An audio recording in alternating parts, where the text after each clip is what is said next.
Welcome back to Talking Wild Madness again. This might be episode 2 or it might be episode 3. Myself and Tom just recorded another version. Tom is over in Germany, and I'm in Albany, in Western Australia. And if anyone is confusing Albany, New York, I'm in Albany, Western Australia, the south coast of Western Australia. It's a very, very small town. It's got about 30,000 people, maybe 35,000 people, depending on who you talk to. And maybe half of those people are over the age of 55. Not that there's anything wrong with that whatsoever. Myself and Tom just had a really nice podcast. We're still working out audio issues. We're still working out how to do things, but it's okay. But we're still going by the seat of our pants. By the seat of our pants. What the hell does that mean? I found out the other day that the phrase "on the wagon" means. Hang on. Let me just check this. Yeah, I found out that the phrase "on the wagon" meant. When people say nowadays, "Oh, I'm on the wagon," it means they're not drinking anything. I'm on the wagon, which is obviously, if you're in that space and you need to be on the wagon, then that's great. But the origin story for what that means, where that came from, is it's a London story. And when you were sentenced to death in London in the 1300s, the 1400s, the 1500s, the 1600s, you would be ferried on this wagon towards the gallows, and before you got to the gallows you would stop off at this one pub, and the pub wasn't necessarily a place, like, wasn't famous for being next to the gallows. It just happened to be next to the gallows, right? It would have been, if you're talking about West Australia history, if you're talking about Perth, it would have been the Subiaco Hotel before they built the stadium for the Eagles to play at. Now the Eagles don't play in Subiaco anymore. The Eagles don't even get the train through Subiaco. The Eagles don't even, they get their car to drive around Subiaco. They hate Subiaco.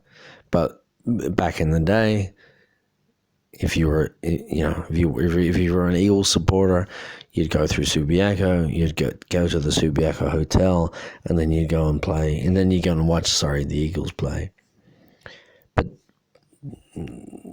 But that wasn't that wasn't the case.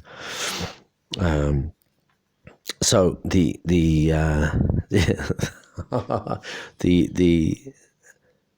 what was interesting actually about the Subiaco Hotel and the Eagles is that the pub itself didn't exist before the stadium, or it did exist but not in the way it existed after the stadium.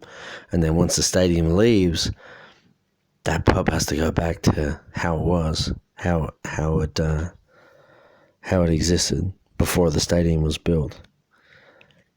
It's almost as if it's almost like a mother-son relationship. Is that the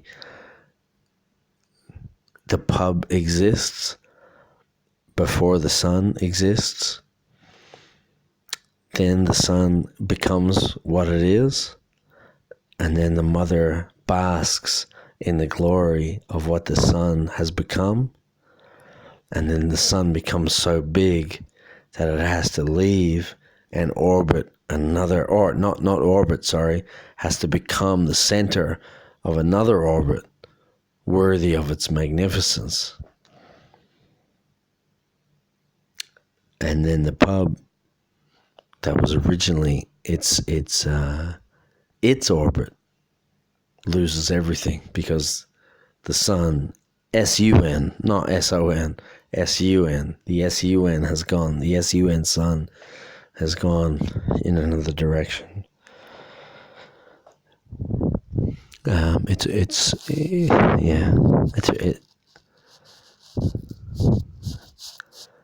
really quite interesting. I bought a phone maybe 9 months ago. I can't remember exactly where I bought it, but I bought it about 9 months ago, and I bought it for it was half price, and I thought I had a wonderful deal, and I bought it for it was like $120. I've been in a state in my life where I have never I've never had car loans. I've had home loans. That's all I've ever had. But I've never had car loans. I've never had credit cards, and I've always been in this state where it's like, okay, if I want that, well, then I need to pay for that. I need to get that now. Now I understand completely that there are there's a great Hawaiian Japanese economic monster online who says that that's a ridiculous way to be, that's absolutely no way to be. I can't remember his name. It doesn't matter. He wears like blue. I was gonna say rimless. He doesn't wear rimless glasses at all. He wears blue glasses. Yeah, he's a Hawaiian Japanese man, and he's maybe in his 60s. But he wrote the book Rich Dad Poor Dad. Yeah. And he's absolutely wonderful. He's a wonderful, wonderful, wonderful guy. And as I say that, I have no idea if he's a wonderful, wonderful guy. He might be a terrible, terrible guy. He might be an absolutely awful man. He doesn't seem to be. He doesn't seem to be. And one of the great things I love about the internet is that you can kind of tell what a person is. You can kind of, their personality or their heart or even their soul just kind of seems to come through. And as someone who was starting to do things like this, do things like podcasts, that was the most frightening thing, was to be vulnerable and to be completely open. And if you have oh my God, I was going to say a talk show. Jesus, if you have a talk show where you're talking for an hour, once a week, once a month, once a day, you really get fully exposed. And that was a very terrifying prospect. But I've also since learned that what you believe is terrifying, once you confront that fear and once you conquer that fear looks ridiculous in hindsight. That fear looks absolutely absurd in hindsight. That's just, it's nothing. It's the equivalent of, say, a 2-year-old toddler walking around reminiscing about the time where he or she was too scared to even stand up on 2 legs. Yeah, a fear confronted and conquered makes that fear look absolutely foolish, and it's got this weird mix of, personally, it makes you feel a little bit foolish for succumbing to the fear, but it also makes you proud of overcoming the fear. So it's got this really strange mix of embarrassment and pride all at once. Yeah, where you have got this. You've not only acknowledged the fear, you've also said, I'm gonna take this on. I'm gonna take this fear on, and then you've conquered it. And then after you've conquered it, you don't have this feeling of, I'm getting carried out of the stadium. I'm getting carried out of the hippodrome on the shoulders of the surviving gladiators, and I'm, the hero. You get this feeling of, what was that all about? Why did I, in any way, shape, or form, feel that was something that I should fear? That was ridiculous. That was literally, completely and utterly absurd.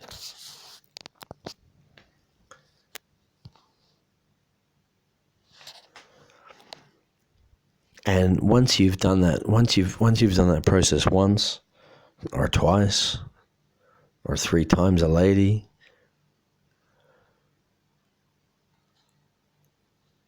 if you're not 100% aware of that, the next time you come up against the next thing, that next thing seems to be insurmountable. Whereas if you're aware of the fact that, no, hang on, I've done this before. I've climbed this mountain before. I've solved this Rubik's Cube before. I've asked this girl out on a date that I've been forgive the word, I've been sniffing around, and I've got a date with her, and it went really well. Well, I can do it again. I can do that again and again and again and again. And again, and it's not just in that one form. It's not just in, like, you always hear that situation of when someone in the mainstream media interviews someone who is a playwright or a director or a singer-songwriter or a painter or whatever it happens to be, and that person has gone out of their way to also be, for example, a singer-songwriter, but also be a playwright, or also be in the case of the John Malkovich movie, a puppeteer. That person can be anything they want to be. That person can be literally anything. And it's people. Well, it's not even people. It's just odd variants of media saying, you can't be that. You have to be this. You have to be that. But then again, maybe it isn't. Maybe it isn't at all. Maybe it's nothing. Maybe it's the inner workings of the particular mind saying, no, maybe you shouldn't be this, or maybe you shouldn't be that.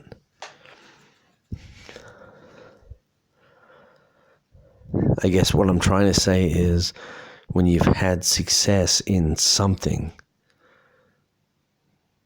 and you've had success honestly in one thing, you haven't had accidental success. You haven't fallen into a group of people. You didn't accidentally fumble into putting all your money in here or in there. And I'm definitely not only just talking about money. But you've had an element of success. And there's an English novelist that I cannot remember that said, your success might be, your success is that you leave the world better than when you found it. And that could be, you might win a Nobel Peace Prize, or it could be you might just leave a really good vegetable patch in your garden. So you come down onto Earth from who knows where, and you arrive, and you exist, and what are you going to do with that existence? And whoever this English novelist was, I have no idea. I don't know who he was. His name probably started with an E, but I don't know. But I love that idea of you can make the world better or worse in tiny increments. And your legacy could be a vegetable garden. Your legacy could be happy children. Your legacy could be an ordered mind that other people get to just look at, not look at and worship, but just casually look at. And you could be that. You could be that bizarre but strangely switched on uncle or auntie. You could be that. You could be that peculiar soul that walks through the world with just a different gait. Now, for people who don't know, I'm not talking about a gate as in a barrier between the garden and the outside world. A gate as in just a walk. You can transform people's ideas of themselves by them observing how you walk subconsciously. So you could be that uncle. You could be that uncle that carries himself well, or you could be that auntie that carries himself well. You could be that auntie that's got the straight back and that smile. There's the most beautiful cartoon. I think one of the greatest living Australian artists ever is Michael Lewinnig. And if you're listening to this outside of Australia, Michael Lewinnig is a cartoonist, and he's in the tradition of, from an American perspective, he's probably in the tradition of Gary Larson. He's not a panel cartoonist, but he is this most incredible. I would call him a philosopher cartoonist, and one of his best. He's got, in my head, he's got two great one-panel cartoons, and one of the cartoons is there's a train carriage in Melbourne that he's drawn, and on one side there's a long train carriage, and on one side, traditionally it would say the smoking compartment and the non-smoking compartment, and in this Lewinnig cartoon, he has this image, and it's farting or non-farting.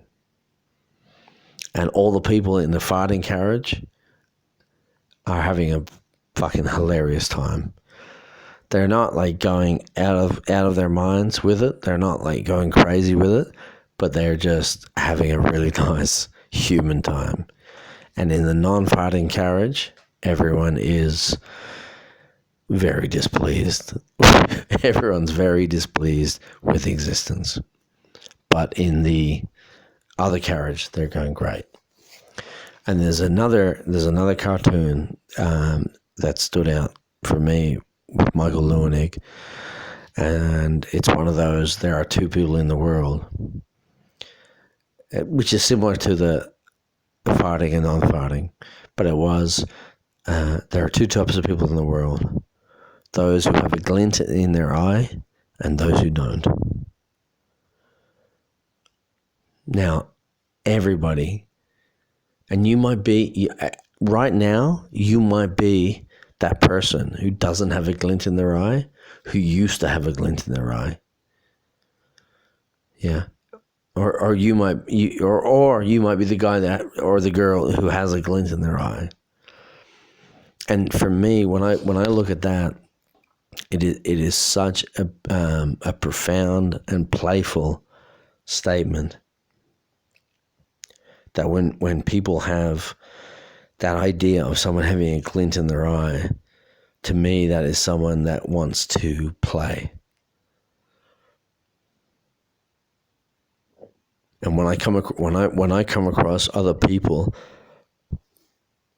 who are happy to play, and I don't mean happy as in when I come across people who are happy, who are content and are happy. I don't think those people exist. I don't think those people exist at all. I think that's a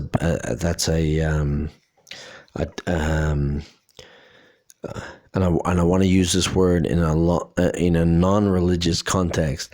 I think expecting people to be happy is almost a satanic expectation. I don't think people should be happy at all. And this expectation that people should be happy, I think, is absolutely ridiculous. And is not only ridiculous, it's also terrible. It's also terrible.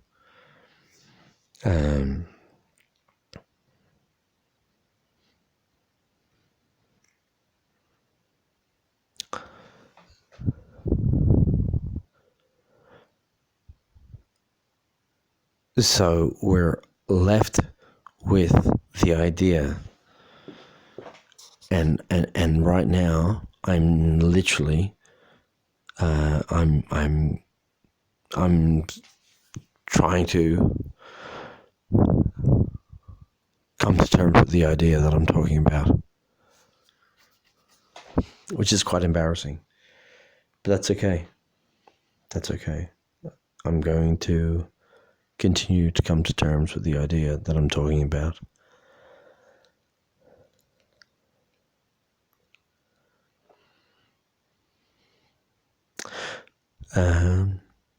So I think happiness is a state of, I think it's ultimately, it's self-awareness. And I think you could probably interchange the word happiness with contentment. And contentment is I mean, that gets thrown around. Contentment, that gets thrown around like it's easily achievable. And again, in the order of making, say, podcasts, these are not ideas distilled over millennia or over months of editing. So there is quite a bit of, say, improvisation. There is quite a lot of ideas. So what is happiness? What is contentment? Is contentment coming close to your potential? Is contentment coming close to what you think your potential might be? And then again, who is giving you this idea of what your potential is? If you grew up in a family of surgeons, the idea of what your potential is would be very different than if you grew up in a family of tow truck drivers. Your idea of what your potential is would be extraordinarily different. If you grew up in a family of artists, engineers, lifesavers at a pool,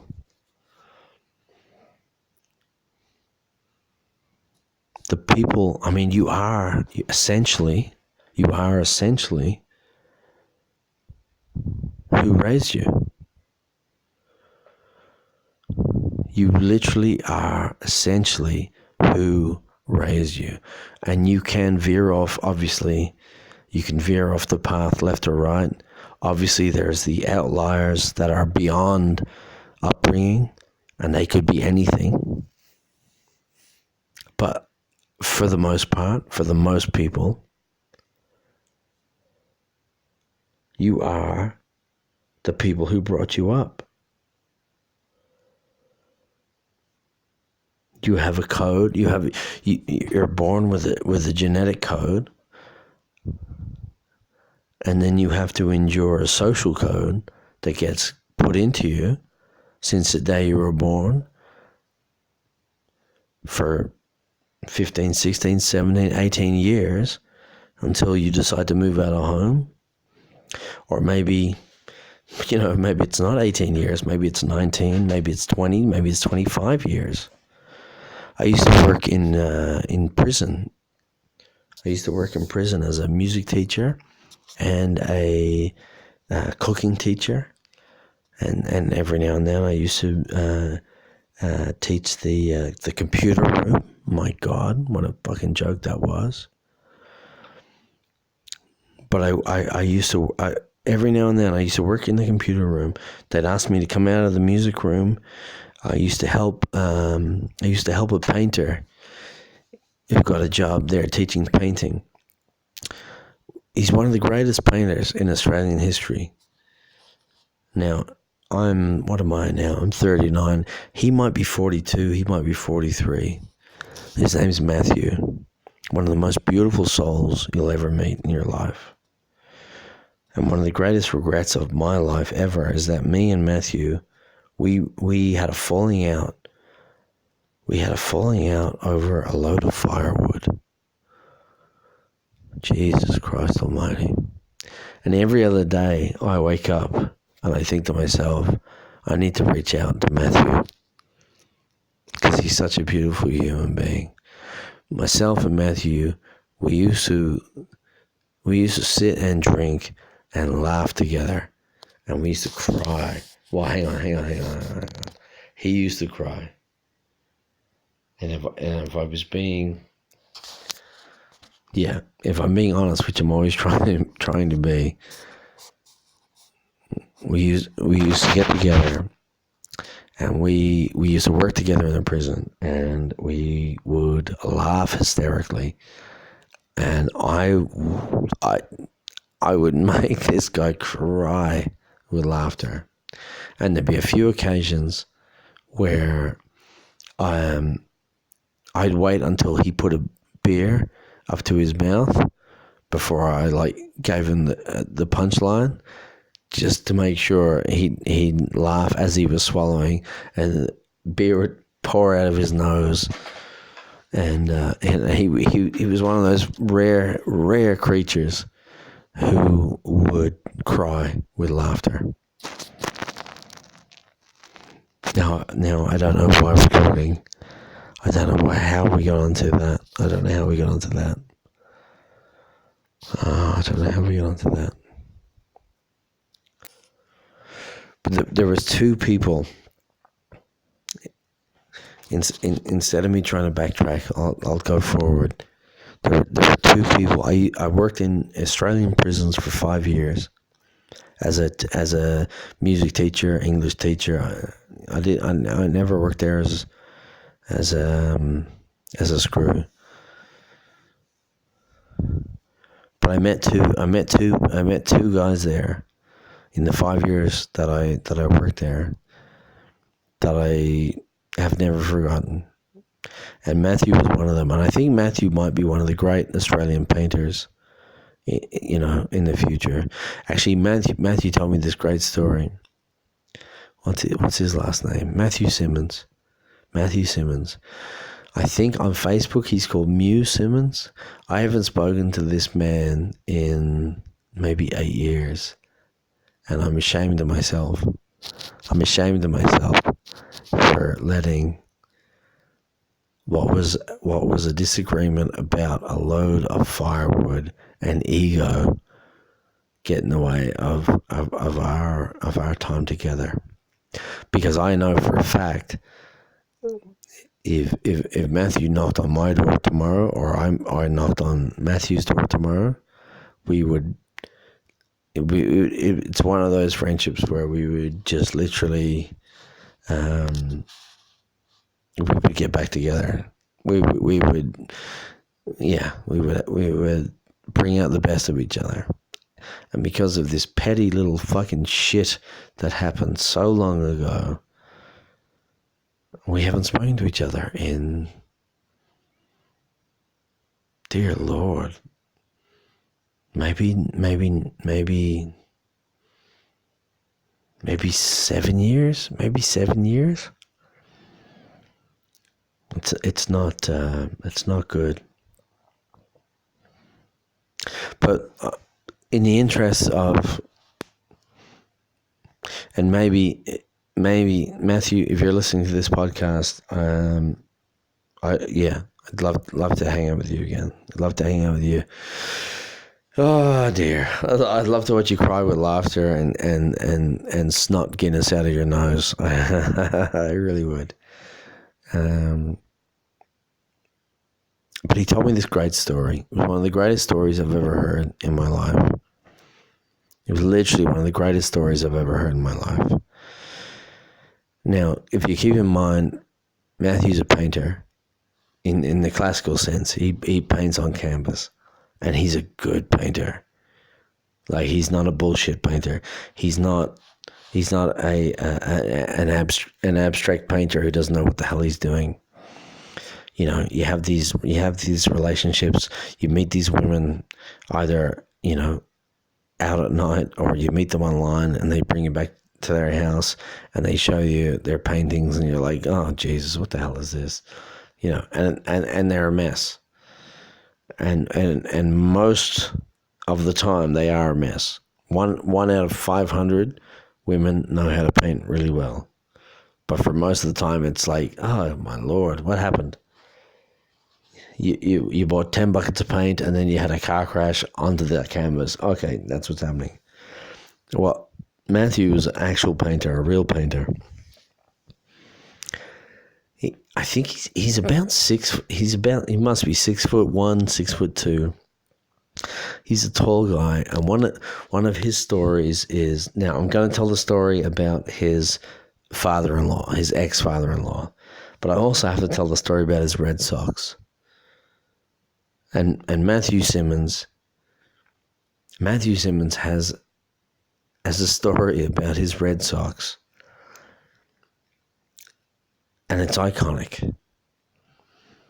And the story goes that he lived in Melbourne as he was getting his painting skills together. He lived in Melbourne, and he lived in a share house, and there were socks everywhere. There were socks everywhere, and there were underwear everywhere. And nobody knew whose socks were who or whose underwear were who. So Matthew's got a gentle, beautiful heart.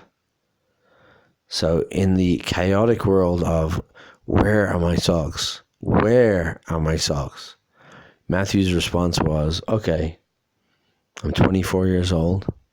I'm going to go into town and I'm going to buy 24 pairs of Red Sox.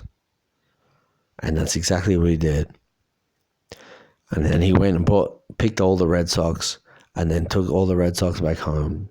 And then he held a meeting of everyone in the share house. And he didn't tell them what it was about. But he went from room to room and said, Lisa, can you be in the kitchen at 1:30 today? And he went around it it was 11 a.m. when he went around. Can you be in the kitchen at 1:30 a.m.? And Lisa was in there practicing her French horn.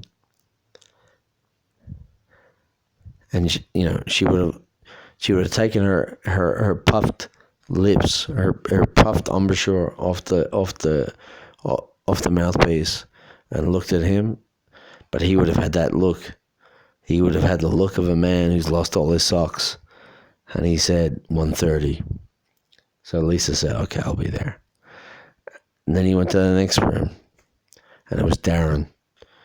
And Darren's name wasn't actually Darren. He was a Chinese student, but he called himself Darren because he thought that was an Australian. That was a name people were going to be familiar with. And he said, Darren, I need you on the table at 1:30. Darren had said, of course. And then he went to the next room.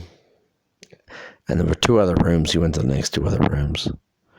And then he sat everyone down at the table. And he said, okay, everybody, I've been living here now for over 9 months. It's enough time to have a baby or grow an avocado. And in that time, my socks are disappearing. And my socks are disappearing like David Copperfield was in charge of the laundry. And then this man, this painter, who I think will be remembered later on, who I really do, I think he'll be in the pantheon of, say, Brett Whiteley, Sidney Nolan. I think this guy will be up there because I've seen his paintings, and I've been in contact with his heart, and I've seen the man cry with laughter. And not many people allow themselves to cry with laughter, but I've seen the man cry with laughter.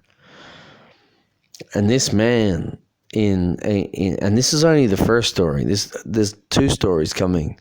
There's the second story from Matty Simmons.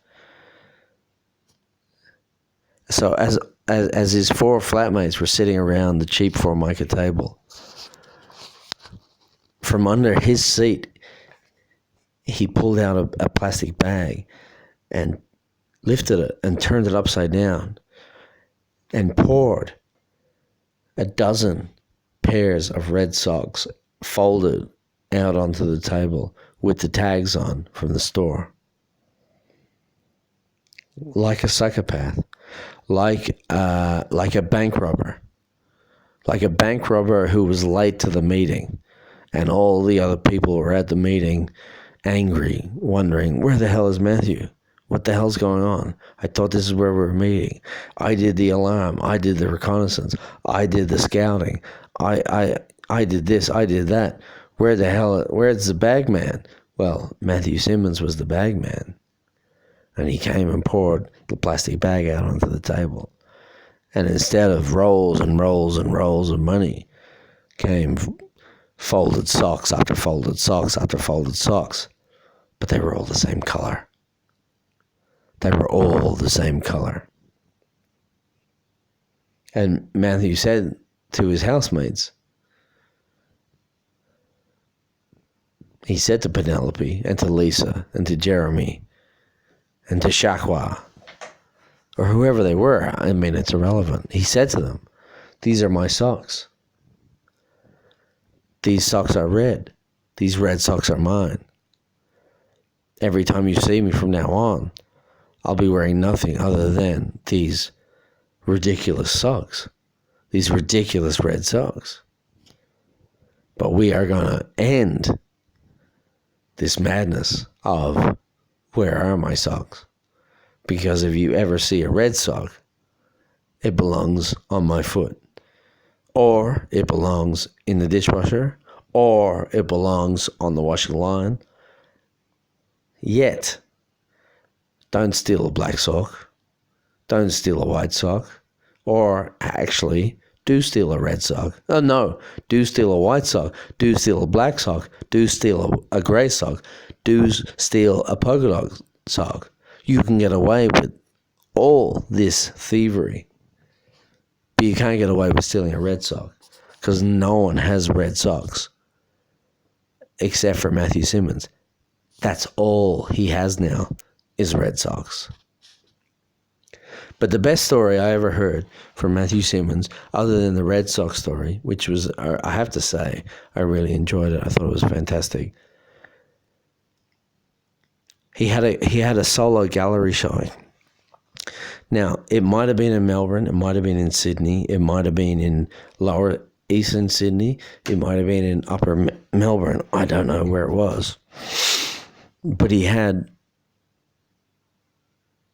a gallery showing, a solo show. And at the time, he had a fiancée. Now, I know he's not with that fiancée today. He's with another woman. And she looks very beautiful. And I wish them all the happiness in the world. But for the point of telling the story properly, he offered one of the paintings to his girlfriend's father. Now, the girlfriend could have been his fiancée. I don't know. The girlfriend could have even been his wife. I don't know. Let's pretend. No, not pretend. Let's say it was just his girlfriend. Now, as he was having this showing, as he was having this solo show, where he was putting 28 paintings up for the public, he took one of the paintings off the wall. It was a big painting. It wasn't a small painting. And he gave it to his girlfriend's father.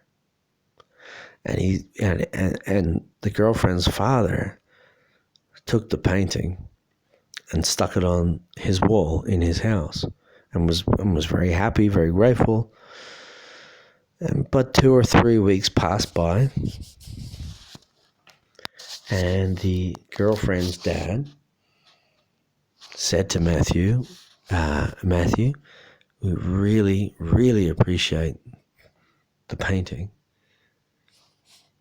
We're delighted. We're over the moon. This is wonderful. But it's nearly 2 meters in length, and it's nearly 2 meters in the other way.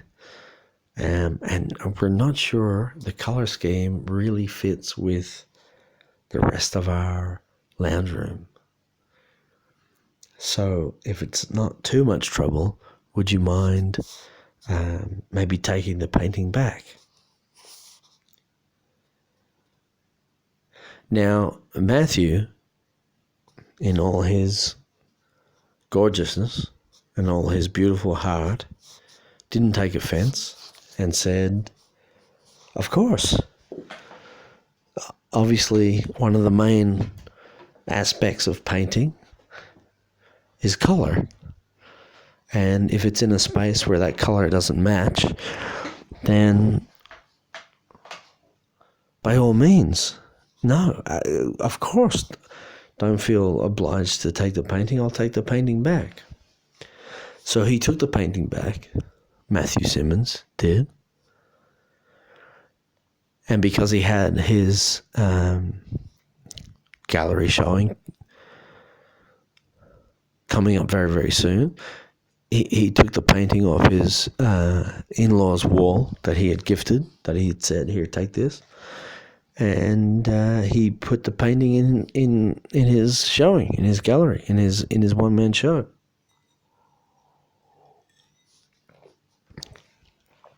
And the painting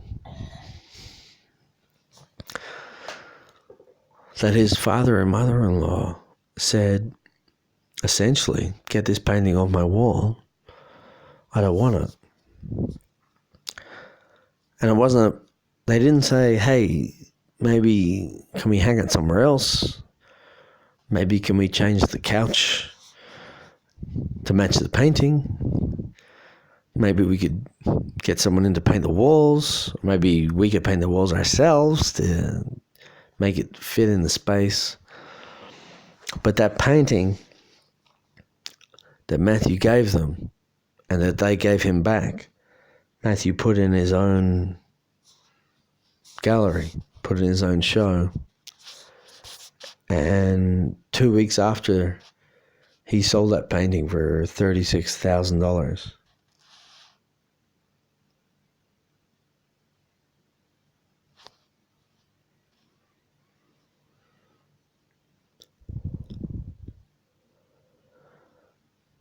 It's very important that you tune your guitar.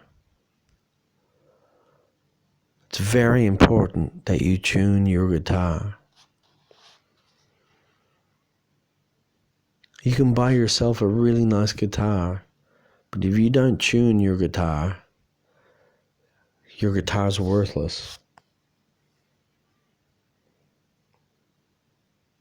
There's a parable of a chef.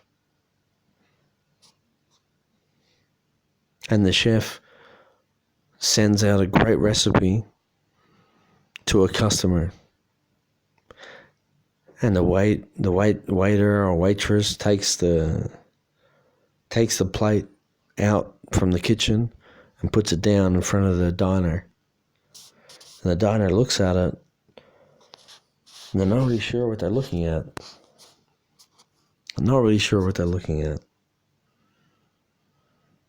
And they pick up the fork that's been put next to them, and they taste it, and they don't like it. They're not sure of it. Seems foreign. Doesn't seem right. So they call the waiter back to the table. And they tell the waiter, "Can you bring this back to the chef? Because this isn't any good." So the waiter, being the good waiter, picks up the plate and walks back to the kitchen. And when the waiter walks back, the waiter is standing up straight. The waiter's got a nice blazer on, nice jacket. The waiter walks back into the kitchen. And the waiter doesn't even have to say anything to the chef. And the waiter puts down the plate of this beautiful dish, this beautiful food. And the waiter doesn't even have to say to the chef that this food's been returned. Because the waiter knows and the chef knows that the food has been returned, not because the food's no good,